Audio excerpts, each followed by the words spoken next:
Endorse towers पक्षरु Odisha रे digital transformation अभियान रो शुभारंभ।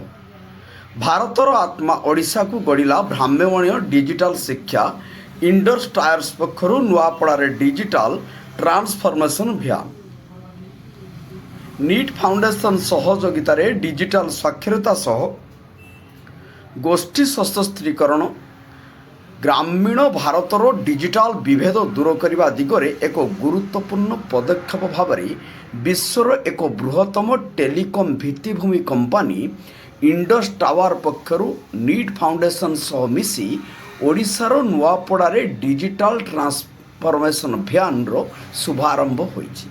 ଏହି ଉତ୍ସବରେ ନୂଆପଡ଼ା ଜିଲ୍ଲା ଖରିଆରର ମାନ୍ୟବର ବିଧାୟକ ଅଧିରାଜ ମୋହନ ପାଣିଗ୍ରାହୀ ଉପସ୍ଥିତ ରହି ଏହାକୁ ଉଦ୍ଘାଟନ କରିଛନ୍ତି, ଯାହା ଏହି ଅଞ୍ଚଳର ଡିଜିଟାଲ ସଶକ୍ତିକରଣର ଏକ ନୂତନ ଅଧ୍ୟାୟ ସୃଷ୍ଟି କରିଛି।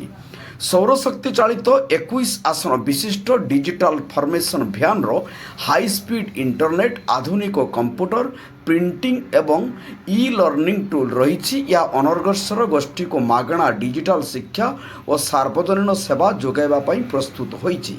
ଆଗାମୀ ମାସଗୁଡ଼ିକର ଡିଭିଟି ନୂଆପଡ଼ା ଓ ପାର୍ଶ୍ୱବର୍ତ୍ତୀ ଜିଲ୍ଲାଗୁଡ଼ିକର ବିଭିନ୍ନ ସ୍ଥାନ ଯାଇ 12ରୁ ଅଧିକ ବୟସର ପିଲା, ଯୁବକ, ମହିଳା ଓ ବୟସ୍କ ନାଗରିକମାନଙ୍କୁ ସେମାନେ ତାଲିମ ପ୍ରଦାନ କରିବେ। ଏହି ଉଦ୍ୟମ ଇଣ୍ଡସ୍ ଟାୱାର ପ୍ରମୁଖ CSR କାର୍ଯ୍ୟକ୍ରମ ସକ୍ଷମର ଏକ ଅଂଶ ଏବଂ ମୌଳିକ IT ଶିକ୍ଷାର ସାଇବର ସୁରକ୍ଷା, ଇଣ୍ଟରନେଟ୍ ଅଫ୍ ଥିଙ୍ଗସର ଆର୍ଥିକ ସ୍ୱାକ୍ଷରତାର ସାର୍ଟିଫାଏଡ୍ ତାଲିମ ପ୍ରଦାନ କରିବା ଲକ୍ଷ୍ୟରେ ଏହାକୁ ଗଠନ କରାଯାଇଛି। ଇଣ୍ଡସ୍ ଟାୱାର DTV ଏକ ମୋବାଇଲ ହବ୍ ଭାବରେ ମଧ୍ୟ କାର୍ଯ୍ୟ କରୁଛି, ଯାହା ଡିଜିଟାଲ ସୁରକ୍ଷା, ପରିବେଶ ସଂରକ୍ଷଣ ଏବଂ ଆବର୍ଜନା ପରିଚାଳନା ଭଳି ଗୋଷ୍ଠୀ ସଚେତନା ଅଧିବେଶନ ପାଇଁ ବ୍ୟବହୃତ ହେଉଛି। NIIT foundation counting director Shrimati Charu Kapoor କହିଛନ୍ତି, ଇଣ୍ଡସ୍ ଟାୱାର ସହିତ ଆମର ଭାଗିଦାର ଭାରତ ବ୍ୟାପୀ ହଜାର ହଜାର ଲୋକଙ୍କ ପାଖରେ ପହଞ୍ଚିବାର ସକ୍ଷମ ହୋଇପାରିଛି।